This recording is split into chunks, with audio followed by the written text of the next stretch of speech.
எல்லாருக்கும் வணக்கம். இன்னைக்கு மகளிர் தினம். தமிழ்நாடு முழுக்க இருக்கிற என்னுடைய அம்மா, அக்கா, தங்கச்சி, தோழின்னு உங்க அத்தனை பேருக்கும் இந்த தினத்தில வாழ்த்து சொல்லாம இருக்க முடியாது. உங்கள் அனைவருக்கும் என்னுடைய மகளிர் தின வாழ்த்துக்கள். சந்தோஷம் தானே! பாதுகாப்பா இருந்தா தானே சந்தோஷத்த உணர முடியும். அப்படி எந்த பாதுகாப்பும் இல்லாதப்போ, இன்செக்யூரிட்டியா இருக்கிறப்போ, எந்த சந்தோஷமும் இருக்காது தானே! அப்படின்னு நீங்க நினைக்கிறது எனக்கு புரியுது. என்ன செய்ய?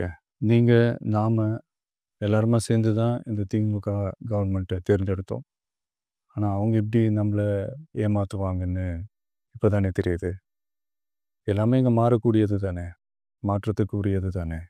கவலைப்படாதீங்க.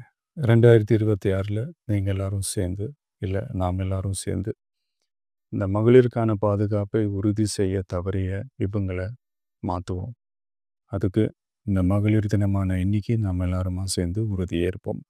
ஒன்று மட்டும் சொல்கிறேன், எல்லா சூழ்நிலையிலும் உங்களுடைய ஒரு மகனா, அண்ணனா, தம்பியா, தோழனா உங்களோட நான் நிற்பேன். நன்றி, வணக்கம். தமிழக வெற்றிக் கழகம் கட்சியை தொடங்கி இருக்கிறாங்க விஜய்.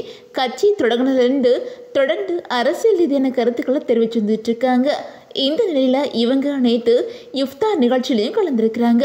அந்த வீடியோக்களும் ஃபோட்டோக்களும் சோசியல் மீடியா முழுக்க ட்ரெண்ட் ஆகி வந்துட்டு இருக்குது. இப்படி இருக்கும்போது உலகம் முழுக்க இன்னைக்கு மகளிர் தினம் கொண்டாடப்பட்டு வந்துட்டு இருக்குது.